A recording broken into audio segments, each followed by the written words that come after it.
Ang matalim na tunog ng sirena ng ambulansya ay tila nagbabalik sa aking mga panaginip, isang mapait na paalala ng araw na kinuha ang lahat sa akin. Ngayon, ang tanging tunog na naririnig ko ay ang monotonong beep ng heart monitor sa gilid ng aking kama, isang manipis na linya sa pagitan ng buhay at kamatayan. Pinilit kong idilat ang aking mga mata. Ang liwanag ng puting kisame ng ospital ay bumulag sa akin, ngunit hindi ito kasing sakit ng katotohanang unti-unting lumilinaw sa aking isip.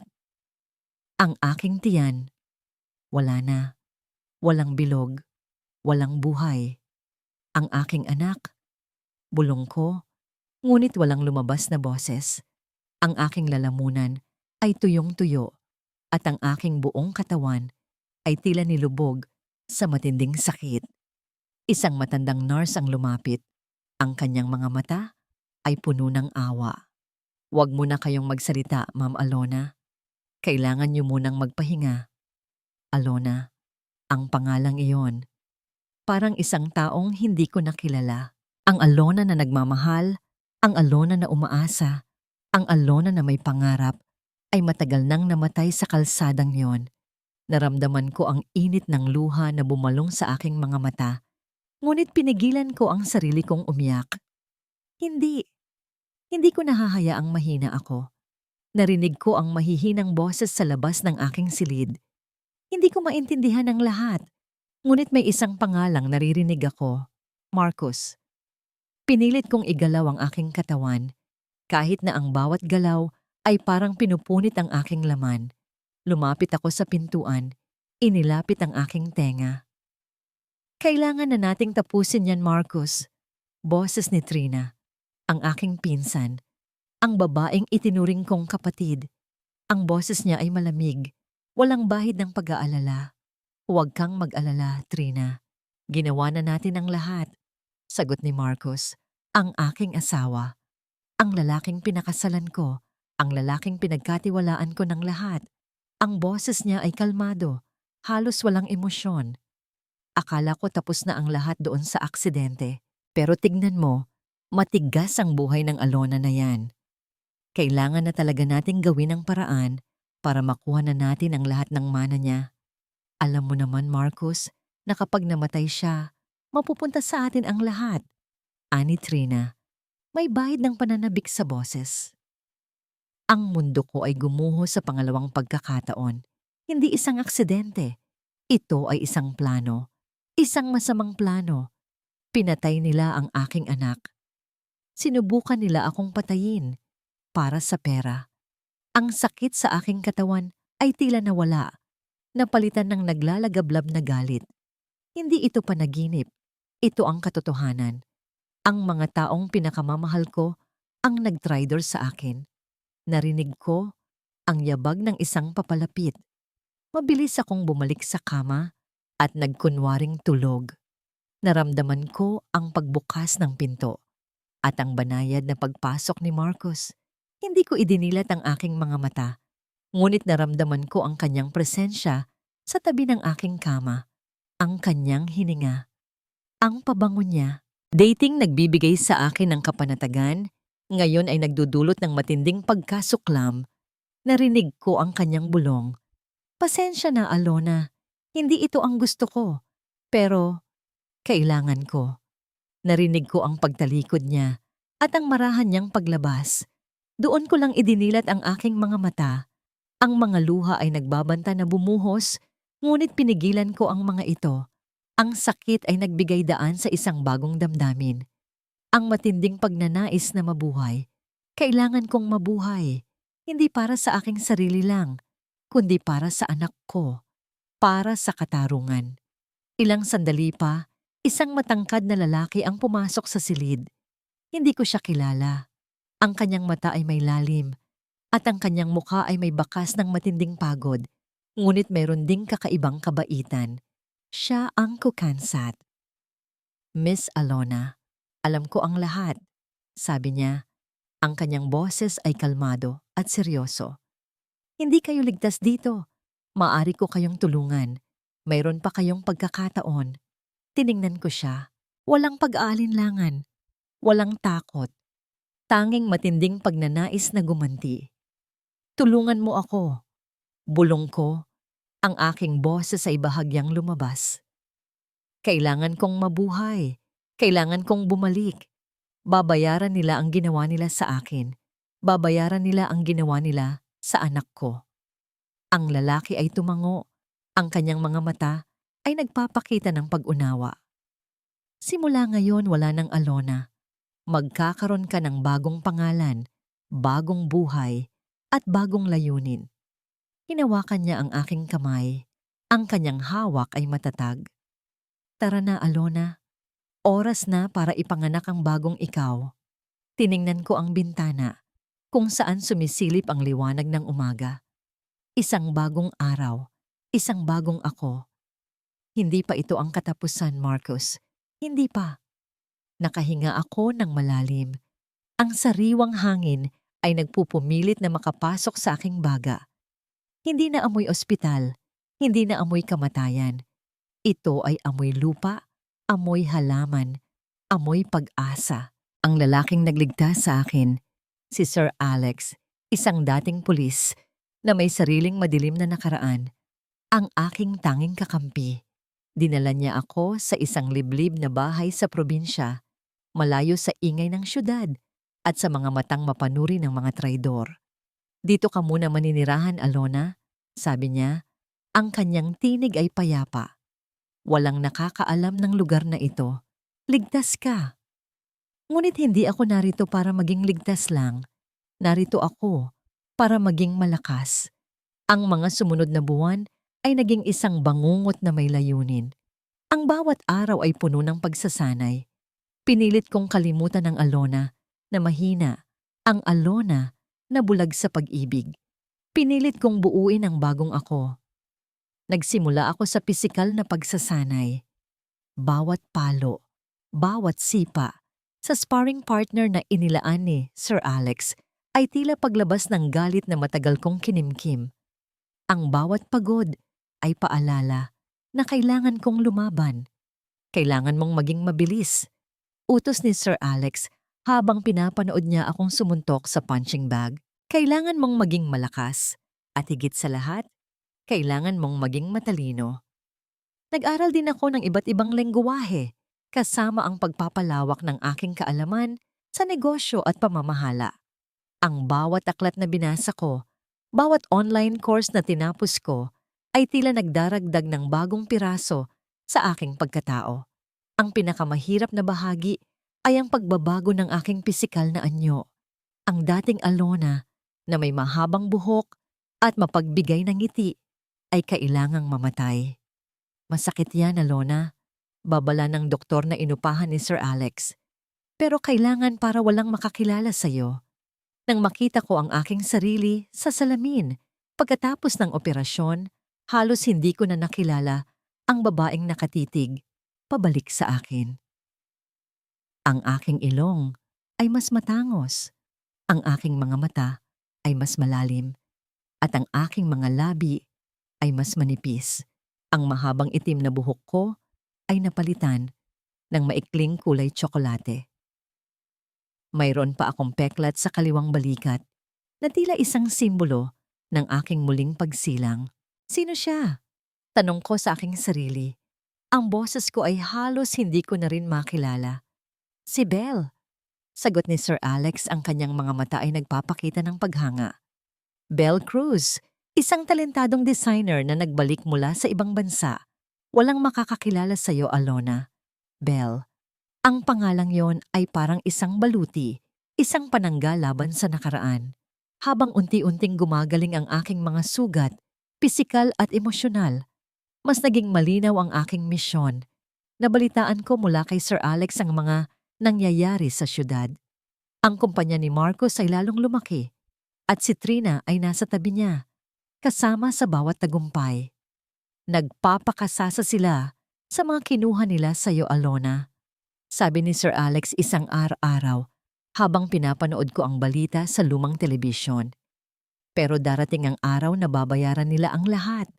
Ang paningin ko ay nanatili Sa ngiti ni Marcus sa screen, ang nangiting dating nagpapakalma sa akin, ngayon ay nagpapagalit. Nakita ko rin si Trina, suot ang mamahaling damit, nakatingin kay Marcus na puno ng paghanga. Humigpit ang hawak ko sa basong hawak ko. Hindi ito matatapos hanggat hindi sila nagbabayad. Sir Alex, sabi ko, ang boses ko ay matigas. Oras na. Handa na ako. Tiningnan niya ako. Ang kanyang mga mata ay may bakas ng pag-aalala. Ngunit meron ding paghanga. Sigurado ka ba, Belle? Sigurado ako, sagot ko. Ang Alona ay patay na. Ako si Belle. At babalik ako para bawiin ang lahat ng kinuha nila. Inilagay ko ang aking kamay sa dibdib ko, sa lugar kung saan naroon ang aking puso. Naramdaman ko ang tibok nito, matatag at puno ng determinasyon. Hindi na ito ang puso ng isang babaeng nasaktan. Ito ay puso ng isang mandirigma. Tiningnan ko ang larawan ni Marcos at Trina sa lumang magazine na hawak ko. Ang kanilang mga ngiti ay tila nanunuya, ngunit hindi na magtatagal.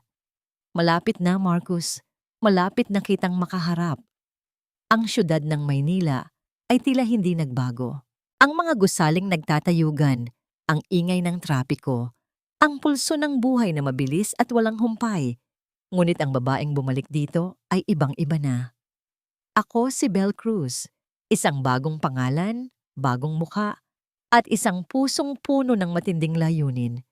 Ang unang hakbang ay ang muling pagtatayo ng aking pangalan sa mundo ng fashion at disenyo.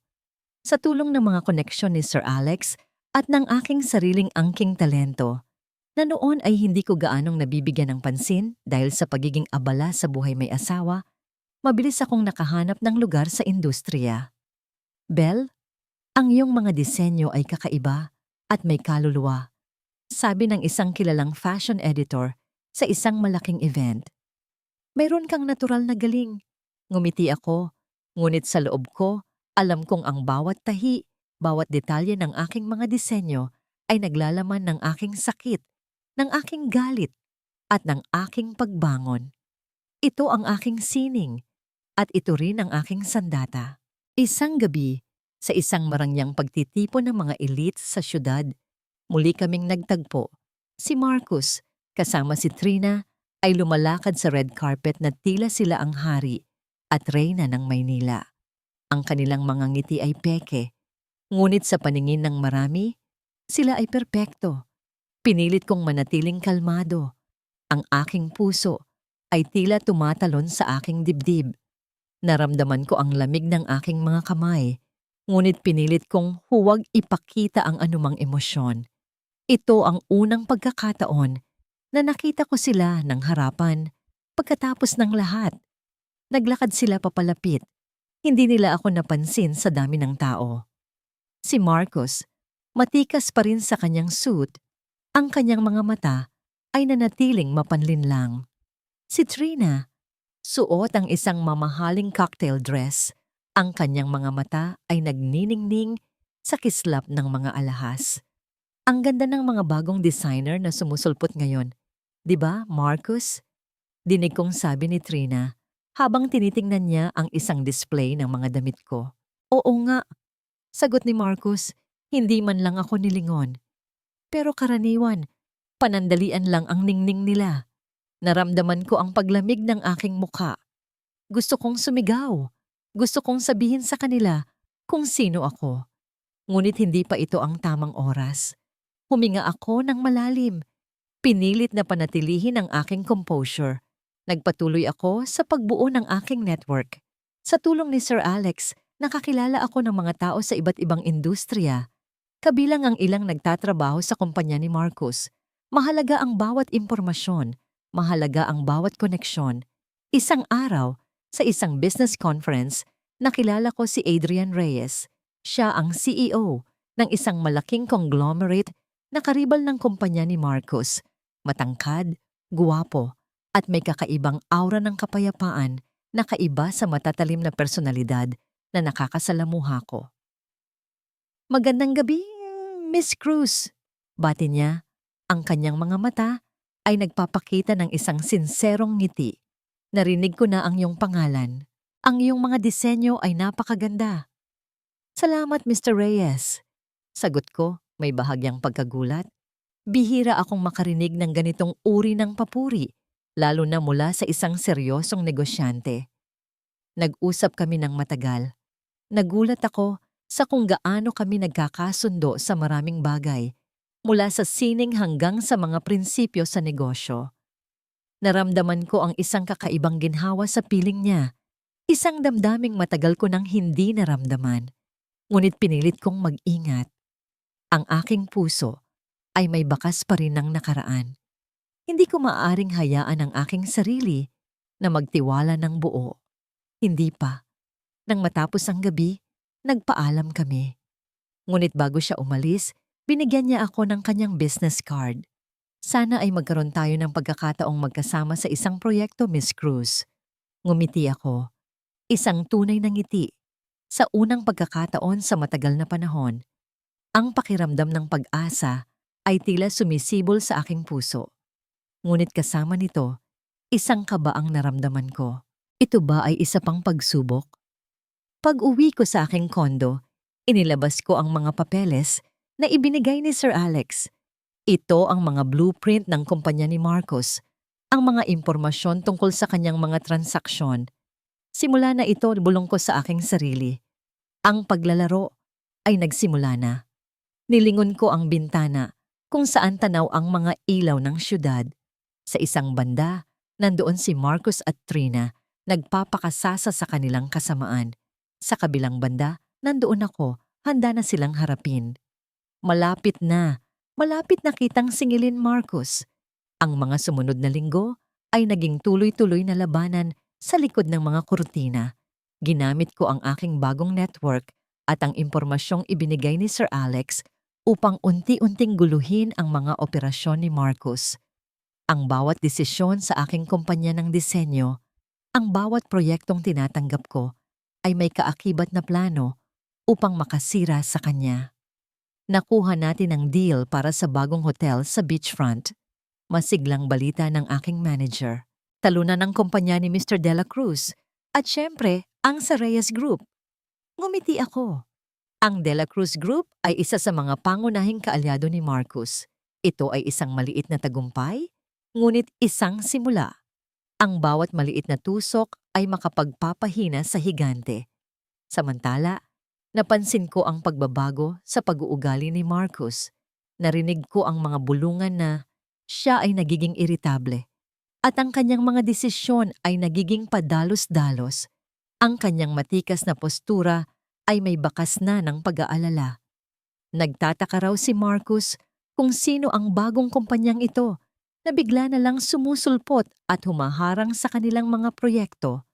Sabi ni Sir Alex isang araw, may bahid ng ngiti sa kanyang labi. Magaling ka, Belle. Hindi pa sapat, sagot ko. Ang aking mga mata ay nakatitig sa monitor kung saan nakasulat ang pangalan ng susunod na target. Kailangan pa natin silang durugin ng husto.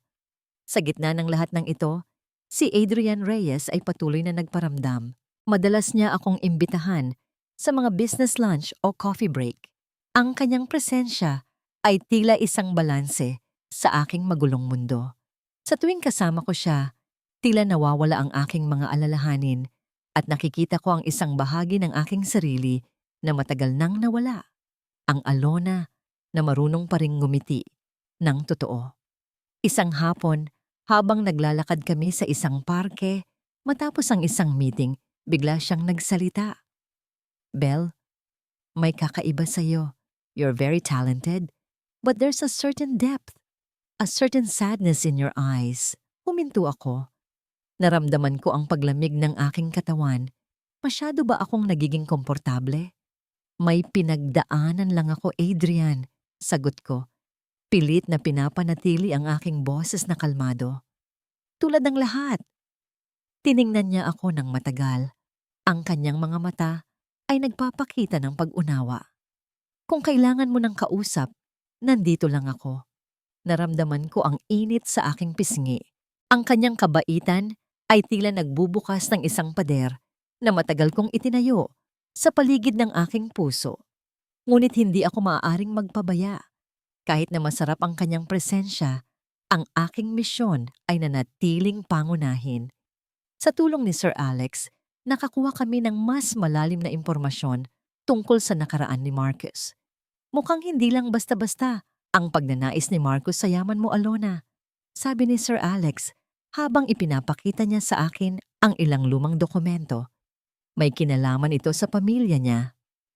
Ipinakita niya ang isang lumang litrato, isang litrato ni Marcus noong bata pa siya, kasama ang kanyang mga magulang.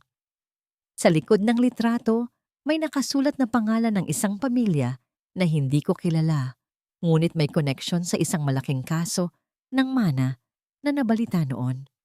Ang mga magulang ni Marcus ay sangkot sa isang malaking kaso ng mana noon, paliwanag ni Sir Alex. May namatay at nawala ang malaking halaga. Ang pamilya ko ng biktima noon ay ang iyong lolo at lola sa tuhod, Alona. Ang aking puso ay tila tumigil. Hindi lang ito tungkol sa akin.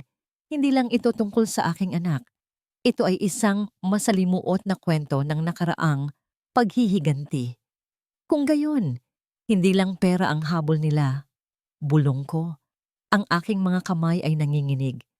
Kundi paghihiganti, mas malalim pa pala ang lahat ng ito. Tiningnan ko ang litrato ni Marcus. Ang ngiti niya noong bata pa siya ay tila ngayon ay puno ng lihim at dilim. Ang labanan na ito ay hindi lang laban para sa katarungan, kundi laban para sa katotohanan na matagal nang nakabaon.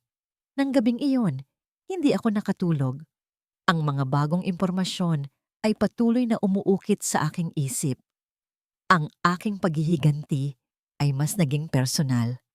Ito ay tungkol sa kasaysayan ng aming pamilya. Tungkol sa isang matagal nang nawalang katarungan. Ano pa ba ang itinatago mo, Marcus? Bulong ko sa dilim. Ano pa ba ang dapat kong malaman? Ang kanyang nangiti sa litrato ay tila sumagot, puno ng hamon. Ang mga balita tungkol sa paghina ng kumpanya ni Marcus ay kumalat sa buong industriya. Ang dating matikas na imperyo ay unti-unting nagpapakita ng mga bitak. Ang bawat deal na nakukuha ko ay isang dagok sa kanya. Naging mas madalas ang pagtawag ni Sir Alex at ang kanyang mga ulat ay lalong nagbibigay sa akin ng dahilan para ipagpatuloy ang laban. Nawalan sila ng malaking kontrata sa gobyerno, Bell. Masiglang balita niya isang araw. Malaki ang lugi nila. Ang iyong diskarte sa pagkuha ng supplier nila ay napakatalino. Ngumiti ako. Ang bawat pagbagsak ni Marcus ay tila isang baon sa libingan ng aking nakaraan. Ngunit hindi pa rin ako kampante. Alam kong hindi siya basta-basta susuko. At tama ako. Isang umaga, nabigla ako nang makita ang headline sa isang kilalang pahayagan. Belladonna designer, sangkot sa skandal, mga alinggas-anggas tungkol sa hindi malinaw na finances lumabas. Naramdaman ko ang paglamig ng aking dugo. Ito na, ang kanyang kontra-atake. Marcus, bulong ko, ang aking mga kamay ay humigpit sa hawak ng pahayagan. Hindi ka talaga nagbabago. Agad kong tinawagan si Sir Alex. May lumabas na balita, Sir Alex, tungkol sa akin. Nakita ko, sagot niya, ang kanyang boses ay seryoso. Gawa-gawa lang nila yan para sirain ang pangalan mo. Pero huwag kang mag-alala, mayroon tayong plano. Ang mga sumunod na araw ay naging magulo. Ang aking kumpanya ay nilulusaw ng mga tanong mula sa media. Ang mga kliyente ay nag-aalinlangan, ngunit pinilit kong manatiling matatag. Sa gitna ng kaguluhan, si Adrian ay nanatiling matatag sa aking tabi. Tinawagan niya ako, personal na nagpunta sa aking opisina at sinuportahan ako sa publiko. Hindi ako naniniwala sa mga balitang yan, Belle, sabi niya. Ang kanyang mga mata ay nagpapakita ng sinseridad. Alam kong isa kang matapat na tao. Tutulungan kitang labanan ito. Ang kanyang presensya ay tila isang anchor sa bagyo. Ang kanyang tiwala ay nagbigay sa akin ng lakas. Naramdaman ko ang isang kakaibang init sa aking puso. Isang damdaming matagal ko nang hindi nararanasan. Ang pagmamahal. Hindi ko napigilan ang aking sarili na mas mahulog sa kanya. Sa tuwing kasama ko siya, tila nawawala ang aking mga pader. Nagsimula akong magkwento sa kanya ng ilang bahagi ng aking nakaraan. Hindi ang buong katotohanan, ngunit sapat para ipaintindi ang aking mga pinagdaanan. Isang gabi, habang nagdi-dinner kami sa isang tahimik na restaurant, humawak siya sa aking kamay. Belle, kung ano man ang pinagdaanan mo, gusto kong malaman mo na nandito lang ako. Gusto kitang alagaan.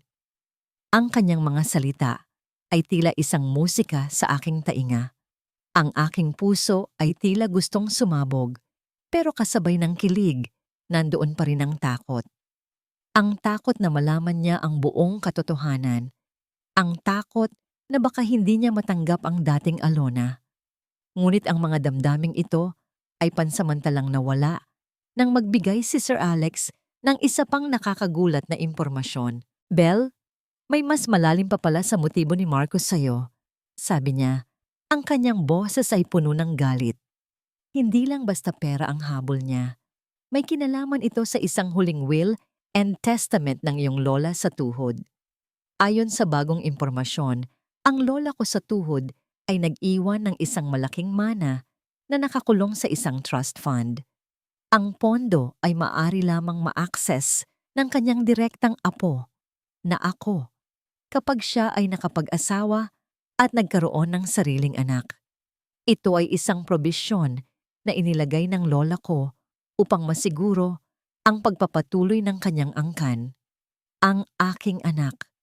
Ang aking anak na namatay. Hindi ito isang simpleng pagpatay. Ito ay isang masalimuot at nakakagulat na plano. Naramdaman ko ang pag-ikot ng aking tiyan. Hindi lang nila ako pinatay para sa aking kasalukuyang ari-arian.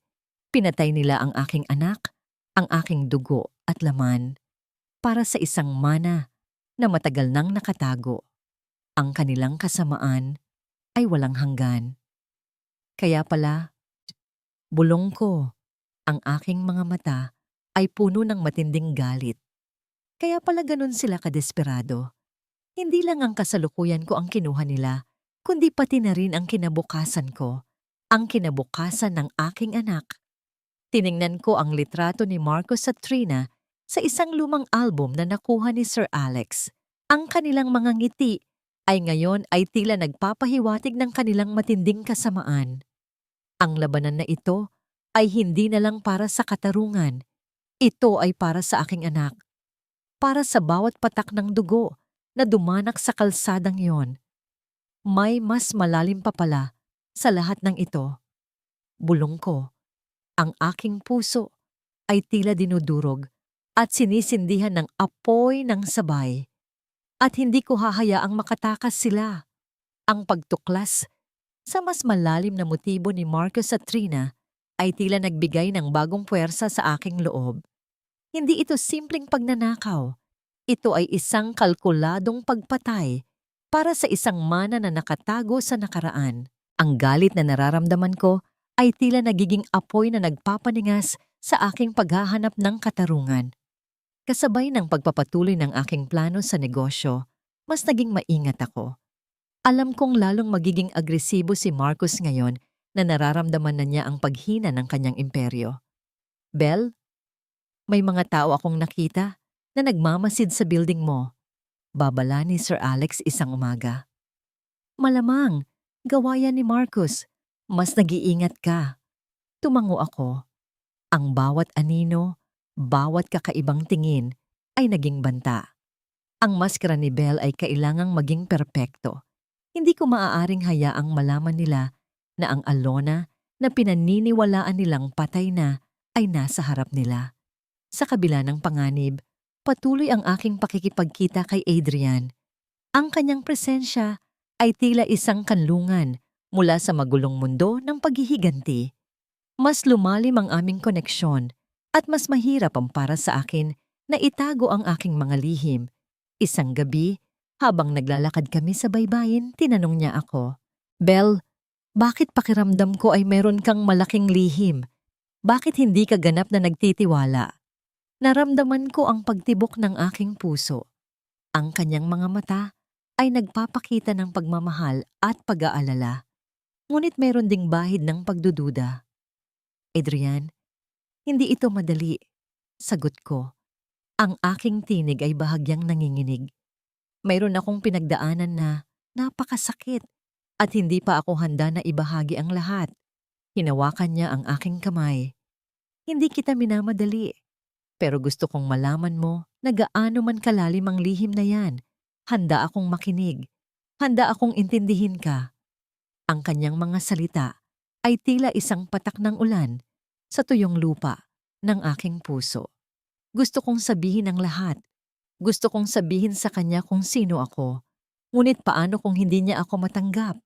Paano kung matakot siya sa tunay kong pagkatao? Sa Alona na puno ng galit at hinanakit. Sa mga sumunod na araw, lalo pang humigpit ang pagmamanman kay Belle. Nagsimula nang magpadala si Marcos ng mga tao upang hanapin ang aking kahinaan. Ngunit bawat hakbang nila ay nakikita at nalalaman namin ni Sir Alex. Isang hapon, nakatanggap ako ng tawag mula kay Sir Alex. Ang kanyang boses ay nag-aalala.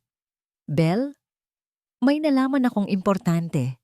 Sabi niya, mukhang meron kang mole sa kumpanya mo.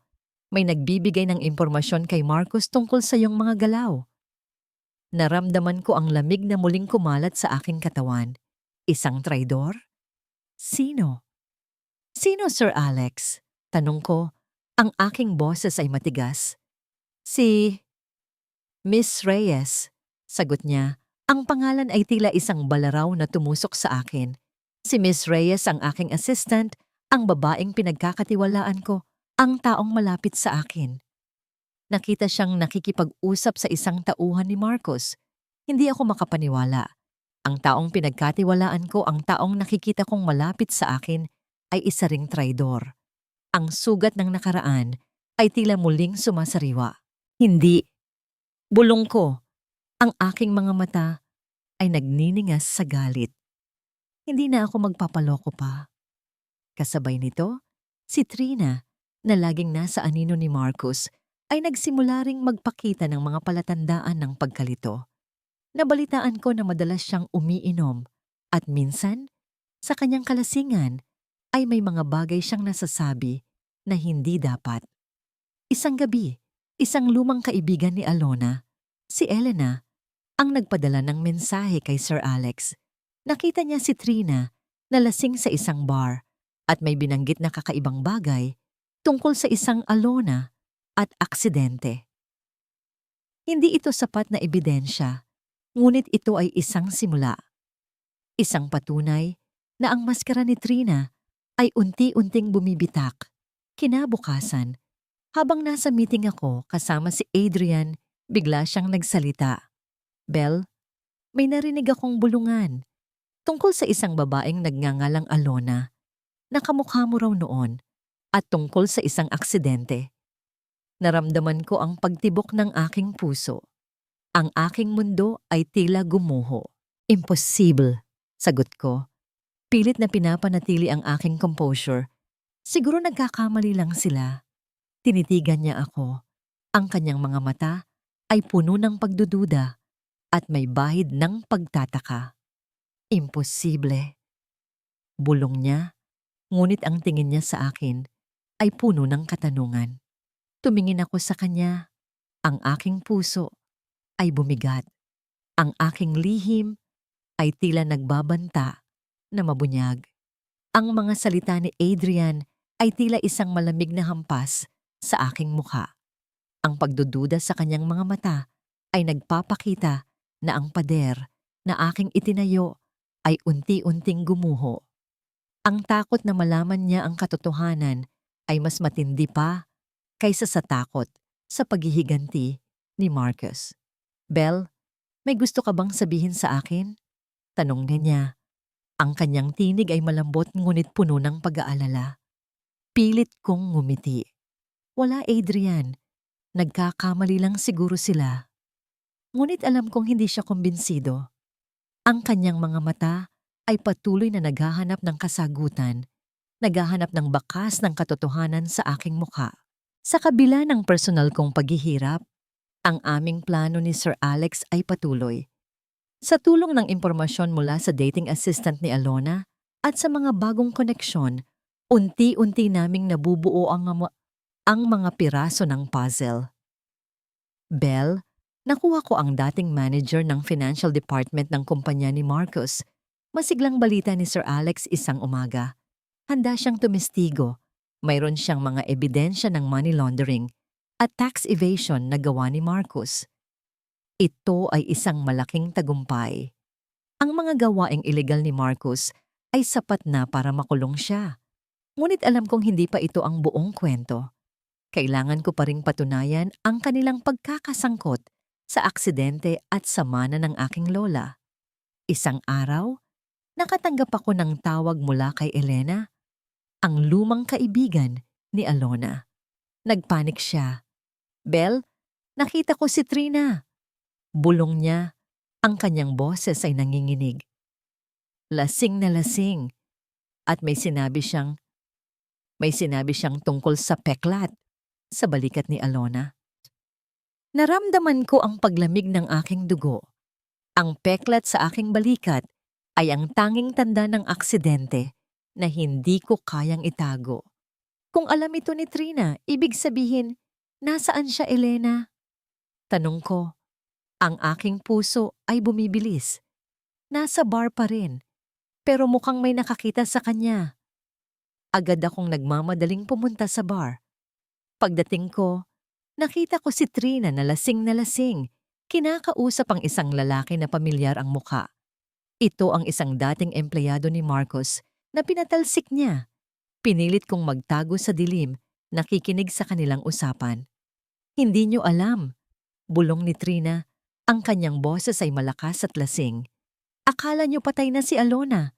Pero hindi. Mayroon siyang peklat sa balikat. Akala niya matatalino sila pero..." Hindi ko na pinatapos. Ang lalaki ay nagulat at agad na umalis. Alam kong narinig niya ang lahat. Ang aking lihim ay nasa bingit na ng pagkakabunyag. Agad kong tinawagan si Sir Alex. "Kailangan nating kumilos ngayon." Alam ni Trina ang tungkol sa peklat at may nakarinig sa kanya. "Sige, Belle," sagot niya. "Ito na ang oras. Kukunin na natin ang lahat ng ebidensya. Pero kailangan nating bilisan." Kasama ni Sir Alex, nagplano kami ng pagpasok sa dating opisina ng lola ko, kung saan pinaniniwalaan naming nakatago ang huling will and testament. Ito ay isang peligrosong misyon, ngunit ito ang tanging paraan para patunayan ang lahat. Nang gabing iyon, habang naghahanda kami, biglang tumawag si Adrian. "Belle, may kailangan akong itanong sa'yo," sabi niya. Ang kanyang boses ay seryoso. Narinig ko ang tungkol sa isang babaeng nagngangalang Alona at ang mga balita ngayon tungkol sa isang peklat. Ang aking puso ay tila tumigil. Alam na niya. "Sino ka ba talaga, Belle?" Tanong niya. Ang kanyang tinig ay puno ng sakit at pagtataka. "Ang babaeng minamahal ko o ang babaeng puno ng lihim at paghihiganti?" Ang katahimikan ay bumalot sa aming pag-uusap. Hindi ko siya masagot. Hindi ko maaaring sabihin ang lahat. Ngunit paano kung ito na ang huling pagkakataon? Naramdaman ko ang pagbagsak ng luha sa aking pisngi. Ang aking paghihiganti ay tila nagpapahiwatig ng pagkawala ng aking pag-ibig. "Adrian," bulong ko. Ang aking tinig ay nanginginig. "Pakiusap. Magtiwala ka sa akin. Sa tamang panahon, ipapaliwanag ko ang lahat." Ngunit ang tanging sagot na narinig ko ay ang tunog ng pagputol ng tawag. Iniwan niya ako. Iniwan niya ako sa gitna ng aking laban, sa gitna ng aking paghahanap ng katarungan. Ang aking puso ay tila nabiyak. Ang aking mga lihim ay tila nagtulak sa kanya palayo. Ngunit hindi ako maaaring sumuko. Hindi pa. Ito na ang oras para harapin ang lahat. Ang pagputol ng tawag ni Adrian ay tila isang balaraw na tumusok sa aking puso. Ang sakit ng pagkawala niya ay mas masakit pa kaysa sa pisikal na sakit na aking dinanas. Ngunit sa kabila ng aking pagdurusa, alam kong hindi ako maaaring magpabaya. Ang misyon ko ay mas malaki kaysa sa sarili kong damdamin. Belle, kailangan na nating kumilos. Paalala ni Sir Alex, ang kanyang tinig ay nagpapakita ng pag-aalala. Ang mga impormasyong lumabas ay nagpapabilis sa ating timeline. Kinagabihan, kasama si Sir Alex at ang dalawang dati niyang tauhan, sinimulan namin ang aming pagpasok sa lumang opisina ng aking lola. Ang lugar ay luma at may bahid ng nakaraan, puno ng mga alikabok at alaala. Ang bawat hakbang ko ay tila nagbabalik sa akin sa panahon na ang aking pamilya ay buo pa. Sa isang selyadong compartment sa likod ng isang lumang painting, natagpuan namin ang isang metal box. Puno ito ng mga lumang dokumento, litrato, at sa ilalim, ang huling will and testament ng aking lola. Habang binabasa ko ang dokumento, nanlamig ang aking buong katawan. Hindi lamang kinukumpirma nito ang trust fund na sinabi ni Sir Alex, kundi mayroon ding isang lihim na probisyon. Isang probisyon na naglilipat ng kontrol sa isa pang malaking negosyo, ang Emerald Holdings, sa direkta niyang tagapagmana. Ang Emerald Holdings ay isang kumpanya na matagal nang pinaniniwalaang nawala. Ngunit ito ay isa sa mga pinakamayamang kumpanya ng minahan sa bansa. At ang Emerald Holdings ay ang tanging natitirang kayamanan ng aking pamilya na hindi pa nagagalaw, na laging nakatago sa anino. Ang Emerald Holdings, bulong ko, ang aking mga mata ay nagniningas. Ito ang tunay nilang habol. Nagtago si Marcus at ang kanyang ama sa likod ng isang malalim na plano. Ang aksidente, ang aking anak, ang lahat ay para sa Emerald Holdings. Ang kanilang kasamaan ay walang hanggan. Ngayon, Belle, meron na tayong lahat ng kailangan natin, sabi ni Sir Alex. Ang kanyang boses ay puno ng pag-asa. Ito na ang oras para harapin sila sa hukuman. Kinabukasan, isang formal na imbitasyon sa korte ang ipinadala kina Marcus at Trina. Ang balita ay kumalat na parang apoy. Ang mga tao ay nagtataka kung bakit bigla akong nagdemanda at kung ano ang koneksyon ng Belladonna Designs sa pamilya De La Cruz. Sa mga oras na yon, nananatili akong mag-isa. Ang sakit ng pagkawala ni Adrian ay nananatili sa akin. Sinubukan kong tawagan siya, ngunit hindi niya sinasagot ang aking mga tawag. Hindi ko siya masisisi. Sino ang magmamahal sa isang babaeng puno ng lihim at paghihiganti? Naramdaman ko ang pagod na unti-unting kumakain sa aking kaluluwa. Ang laban na ito ay masyadong mahaba. Masyadong masakit. Ngunit hindi ako maaaring sumuko. Hindi ako maaaring sumuko sa ngayon. Isang araw bago ang paglilitis, habang naghahanda ako ng aking testimonyo, may kumatok sa aking pinto. Si Adrian, ang kanyang mga mata ay puno ng pagod, ngunit mayroon ding pag-unawa. Belle, Alona, sabi niya, ang kanyang tinig ay malungkot. Nalaman ko na ang lahat. Narinig ko ang usapan ni Trina at nag-imbestiga ako. Hinawakan niya ang aking kamay. Alam kong nasaktan ka at alam kong may dahilan ang lahat ng ginawa mo. Niyakap ko siya ng mahigpit. Ang mga luha ay umaagos sa aking mga mata. Ang kanyang pagbabalik ay tila isang milagro. Patawarin mo ako, Adrian. Bulong ko. Hindi ko sinasadya na itago ito sa'yo. Alam ko. Sagot niya, pero handa akong intindihin ka. Handa akong suportahan ka. Hindi ka mag-iisa sa laban na ito. Ang kanyang mga salita ay tila nagbigay ng bagong lakas sa aking kaluluwa. Hindi ako mag-iisa. Mayroon pa akong laban.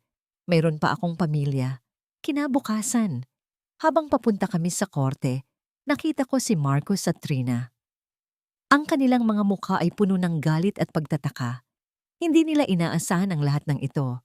Naramdaman ko ang matinding kaba, ngunit kasama nito ang matinding determinasyon. Ito na ang oras para sa katarungan. ang oras para sa aking anak.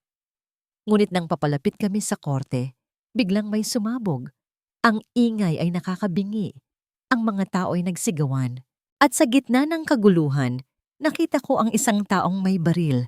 Nakaturo sa akin. Ang lahat ay tila bumagal. Ang mukha ni Marcos ay puno ng takot. Ang mukha ni Trina ay puno ng galit. Ang bawat ingay ay tila pumapasok sa aking tenga. Ang bawat segundo ay tila isang walang katapusang paghihintay. Hindi ka makakatakas, Alona. Dinig kong bulong mula sa likod ng taong may baril. Ang boses ay pamilyar. Ito ang ama ni Marcos. Naramdaman ko ang pagtulak ni Adrian. Belle! Takbo! Ang lahat ay naging malabo. Ang aking mundo ay muling nagulo. Ang katapusan ay malapit na. Ang putok ng baril ay tila nagpatahimik sa buong mundo. Naramdaman ko ang pagtulak ni Adrian at ang pagbagsak ko sa lupa. Ang kaguluhan sa paligid ay nagmistulang blur. Ang tanging malinaw ay ang tunog ng aking sariling tibok ng puso na nagpupumilit. Belle, ayos ka lang ba? Dinig kong sigaw ni Adrian. Ang kanyang boses ay puno ng pag-aalala. Pilit kong idinilat ang aking mga mata. Ang usok at alikabok ay bumabalot sa paligid. Nakita ko si Sir Alex na agad na lumalaban sa mga tauhan ng ama ni Marcos. Si Marcos at Trina ay nakatulala. Tila hindi makapaniwala sa nangyayari. Ayos lang ako, sagot ko. Pilit na bumangon. Naramdaman ko ang sakit sa aking balikat, ngunit alam kong hindi ako tinamaan ng bala. Ang sitwasyon ay naging magulo. Ang mga pulis at security guards ay nagsimulang kumilos. Nagkaroon ng habulan at putukan. Ang inaasahang paglilitis ay naging isang madugong labanan sa harap mismo ng korte. Kailangan nating pumasok sa loob, sigaw ni Sir Alex habang pinipilit niyang tabunan kami mula sa mga putok. Doon tayo mas ligtas. Sa gitna ng kaguluhan, nakita ko ang ama ni Marcos. Ang kanyang mukha ay puno ng galit at desperasyon. Hawak niya ang isang baril, nakaturo sa akin. Hindi ka makakatakas, Alona. Sigaw niya. Ang kanyang boses ay puno ng pagkamuhi. Babayaran mo ang lahat ng ginawa ng pamilya mo. Naramdaman ko ang takot, ngunit kasama nito ang matinding galit. Hindi ko hahayaang manalo sila. Hindi ko hahayaang saktan niya pa ako. Belle, mama, sumama ka na sa akin. Sigaw ni Adrian habang hinihila niya ako papasok sa korte. Ngunit bago pa kami makapasok, nagawang bumaril ng ama ni Marcos. Naramdaman ko ang matalim na kirot sa aking braso. Ngunit hindi ko ito pinansin. Ang tanging nasa isip ko ay ang lumaban. Sa loob ng korte, ang labanan ay nagpatuloy. Ang mga tauhan ng ama ni Marcos ay pilit na gustong abutan ako. Ngunit si Sir Alex at ang kanyang mga kasama ay matagumpay na nagtanggol sa amin. Sa wakas, dumating ang mas maraming pulis. Ang sitwasyon ay unti-unting kumalma. Ang ama ni Marcos ay nadakip, kasama ang kanyang mga tauhan. Si Marcos at Trina ay pinusasan din dahil sa kanilang pagkakasangkot sa pagtatangkang pagpatay at sa mga ilegal na transaksyon. Naramdaman ko ang pagbagsak ng aking katawan. Ang adrenaline ay unti-unting nawala at ang sakit sa aking braso ay nagsimulang maramdaman. Belle, ayos ka lang ba? Tanong ni Adrian. Ang kanyang mga mata ay puno ng pag-aalala. Tumingin ako sa kanya. Ang luha ay umagos sa aking mga mata. Ayos lang ako, Adrian. Sa wakas, tapos na ang laban. Hindi pa.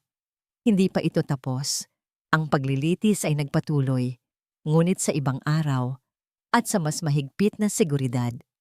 Ang mga ebidensya na nakalap namin ni Sir Alex ay matibay.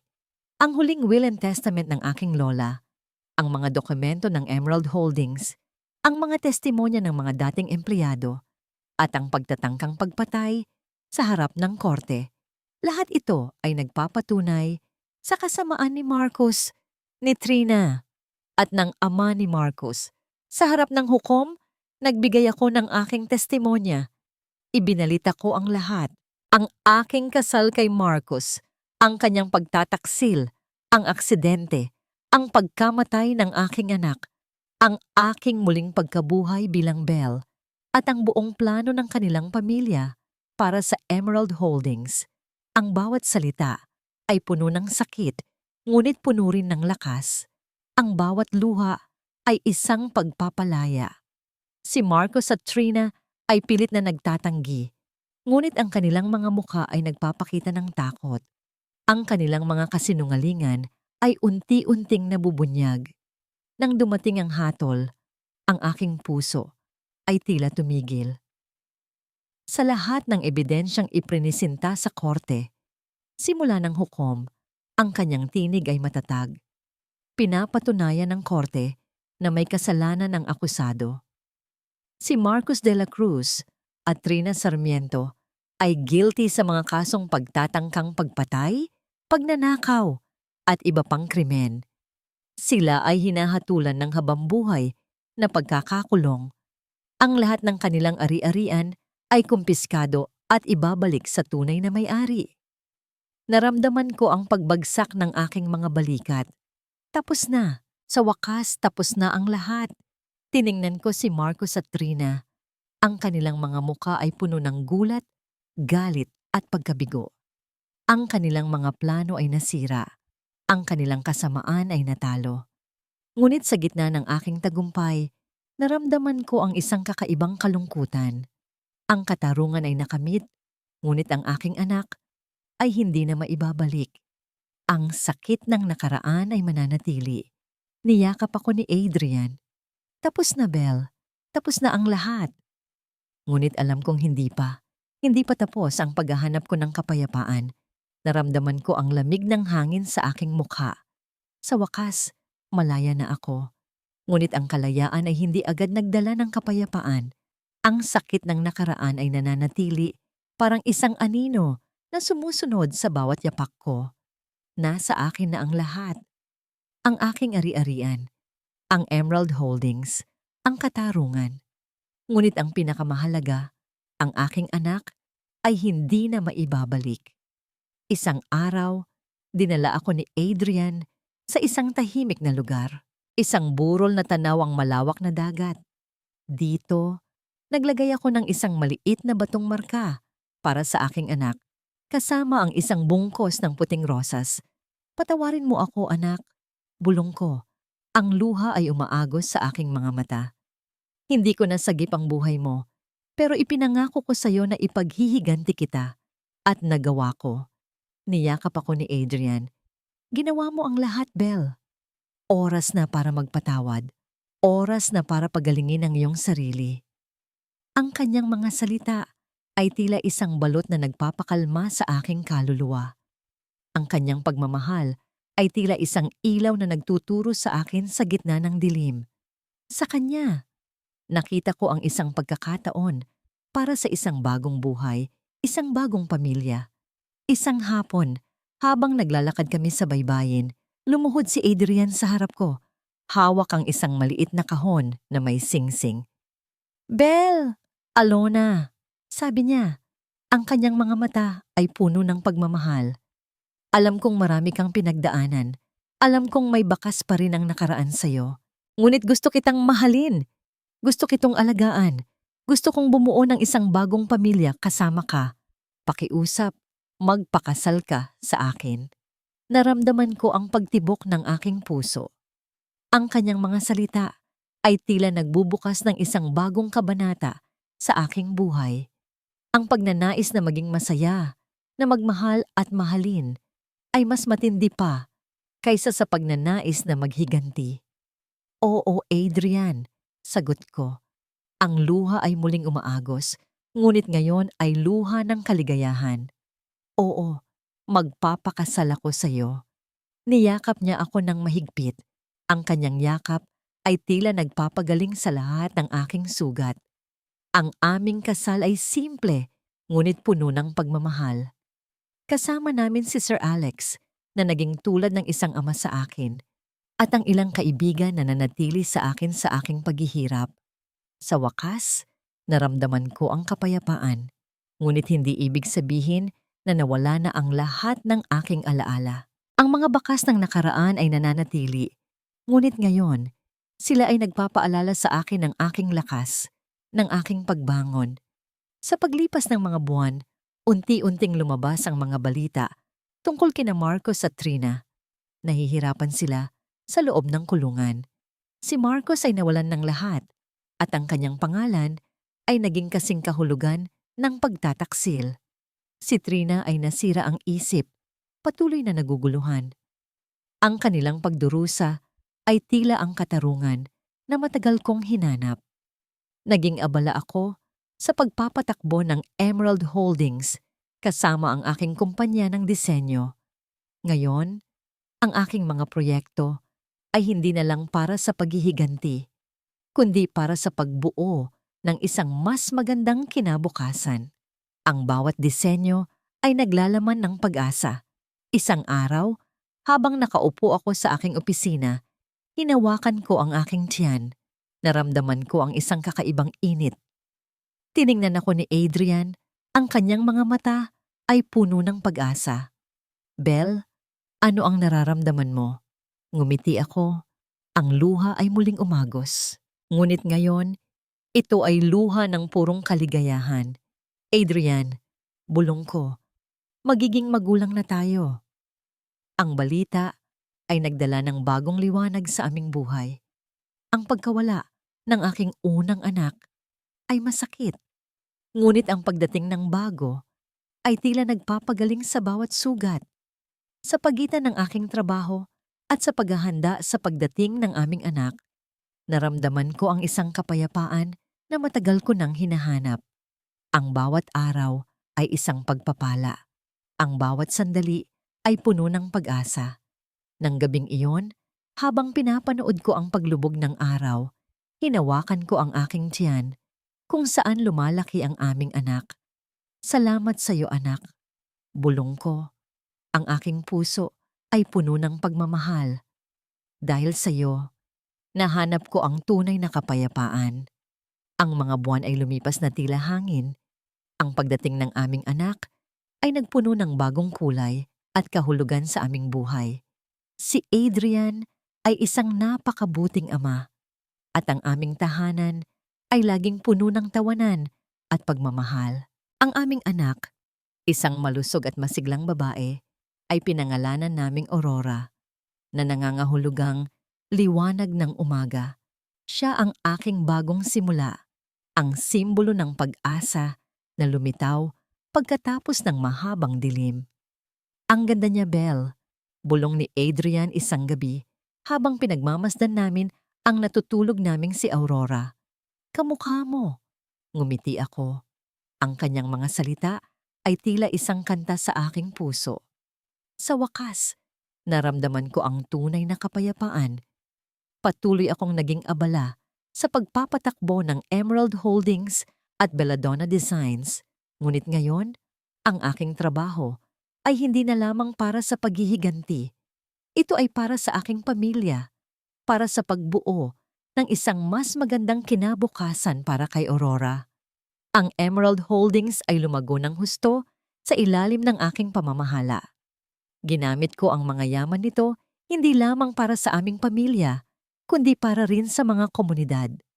Nagtatag ako ng mga proyekto para sa edukasyon at kabuhayan sa mga lugar na dating pinagsasamantalahan. Ang bawat hakbang ay isang paraan para gamitin ang yaman ng aking pamilya sa kabutihan. Ang Belladonna Designs ay naging isang simbolo ng pagbangon. Ang bawat disenyo ay nagdadala ng kwento ng pag-asa at paglaban. Marami sa aking mga disenyo ay nakatuon sa pagbibigay kapangyarihan sa mga kababaihan, inspirasyon sa mga taong dumanas ng paghihirap. Si Sir Alex ay nanatiling malapit sa amin. Siya ay naging tulad ng isang lolo kay Aurora at isang matalik na kaibigan at tagapayo sa akin. Ang kanyang presensya ay patuloy na nagpapaalala sa akin ng kanyang katapatan at kabutihan. "Belle, ang buhay mo ay isang patunay na ang kabutihan ay laging nananalo," sabi niya isang araw. Habang nakaupo kami sa labas ng aming bahay, pinagmamasdan si Aurora na naglalaro sa hardin. Ngumiti ako. Oo, Ang buhay ko ay isang mahabang paglalakbay. Isang paglalakbay na puno ng sakit, pagtataksil, ngunit puno rin ng pag-asa at pagmamahal. Hindi ko na hinayaan ang nakaraan na diktahan ng aking kasalukuyan. Ang mga alaala ni Marcos at Trina ay nananatili, ngunit sila ay nagiging bahagi na lamang ng isang kwento ng babala. Ang kanilang mga pangalan ay naging kasing kahulugan ng pagtataksil, habang ang aking pangalan, si Belle, ay naging simbolo ng pagbangon at katarungan. Isang araw, nakatanggap ako ng balita mula sa kulungan. Si Trina ay tuluyan ng nawalan ng pag-iisip, patuloy na naguguluhan, paulit-ulit na binabanggit ang pangalan ni Alona.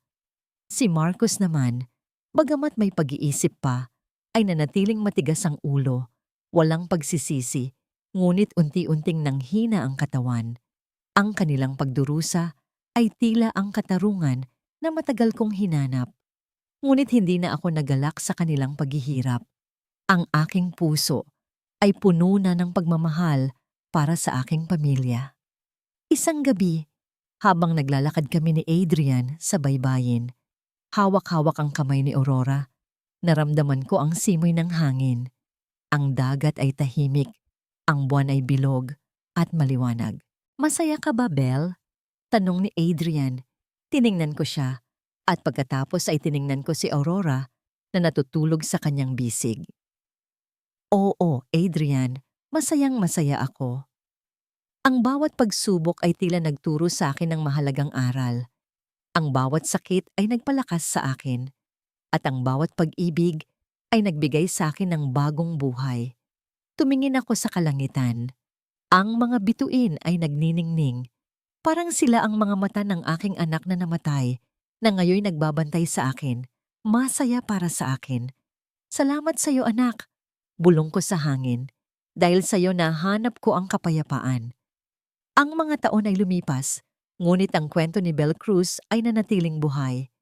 Siya ay naging isang inspirasyon, hindi lamang sa mundo ng negosyo at disenyo, kundi pati na rin sa puso ng maraming kababaihan na nakaranas ng paghihirap. Ang kanyang paglalakbay mula sa pagiging biktima tungo sa isang bayani ay naging isang patunay na ang lakas ng loob at pagmamahal ay maaaring magpabago ng kapalaran. Ngayon, si Belle ay isang ginang na. Ang kanyang buhok ay may bahid na ng uban, ngunit ang kanyang mga mata ay nananatiling nagniningas, puno ng karunungan at kapayapaan. Si Aurora, ang kanyang anak, ay lumaki na isang maganda at matalinong babae. Nagtatrabaho sa Emerald Holdings, dala ang kanyang mga paa sa yapak ng kanyang ina. Isang araw, sa isang malaking charity event na inorganisa ng Emerald Holdings, inimbitahan si Belle na magbigay ng pananalita. Ang bulwagan ay puno ng tao, lahat ay nakikinig sa kanyang bawat salita. Ang buhay ay puno ng mga pagsubok. Simula niya, ang kanyang boses ay kalmado ngunit may kapangyarihan. May mga pagkakataon na pakiramdam natin ay wala na tayong natitira, na nawala na ang lahat ng pag-asa. Huminto siya at tiningnan ang mga mukha ng mga tagapakinig. Ako mismo ay nakaranas nito. Ang sakit ng pagtataksil, ang pagkawala ng mahal sa buhay, ang pagnanais na sumuko. Ngunit sa bawat pagbagsak, may pagkakataon para bumangon. Sa bawat dilim, mayroong liwanag. At ang liwanag na yon ay matatagpuan sa pagmamahal, sa pagpapatawad, at sa paghahanap ng katarungan. Ikwinento niya ang kanyang kwento, hindi na may galit, kundi may pag-asa. Ang kwento ni Alona, ang kwento ni Belle, ay naging isang pamana. Ang katarungan ay hindi laging madaling makamit, patuloy niya. Minsan, kailangan nating dumaan sa apoy, ngunit sa huli, ang katotohanan ay laging nananalo, at ang mga gumawa ng masama ay laging magbabayad sa kanilang mga kasalanan. Sa kabilang banda, sa loob ng kulungan, si Marcos ay matagal nang nawalan ng pag-asa. Ang kanyang matikas na postura ay nawala, napalitan ng pagod at pagkabigo. Si Trina, sa kabilang banda, ay nanatili sa kanyang mundo ng pagkalito. Ang kanyang mga mata ay blanko Ang kanyang isip ay patuloy na binabagabag ng nakaraan. Sila ay naging buhay na patunay ng kawalan ng katarungan na kanilang ginawa. Nang matapos ang pananalita ni Belle, nagpalakpakan ang lahat. Niyakap siya ni Adrian at ni Aurora. Ang kanilang mga mukha ay puno ng pagmamalaki. "Ang galing mo, ma," bulong ni Aurora. "Salamat, anak," sagot niya. Ang kanyang mga mata ay puno ng pagmamahal. Kinagabihan, habang naglalakad sila sa dalampasigan, pinagmamasdan ang paglubog ng araw, hinawakan ni Belle ang kamay ni Adrian. Si Aurora ay naglalakad sa kanilang unahan, nagtatago ng mga kabibe. "Mahal, masaya ka ba talaga?" tanong ni Adrian.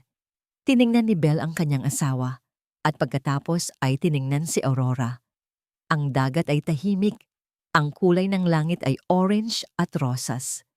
"Oo, Adrian," sagot niya. Ang kanyang nangiti ay payapa. Masaya ako.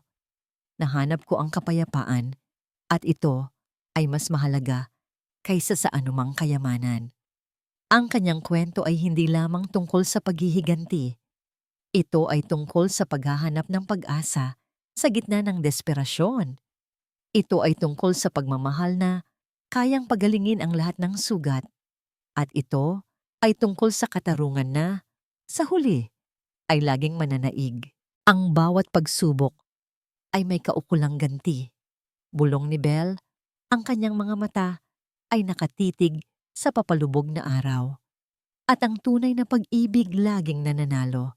Ang buhay ay patuloy na umiikot, ngunit ang diwa ng Alona, ang lakas ng Belle, ay mananatiling isang liwanag na gumagabay sa mga pusong nasaktan, nagpapaalala na kahit gaano kalalim ang dilim, laging may pag-asa para sa isang bagong simula.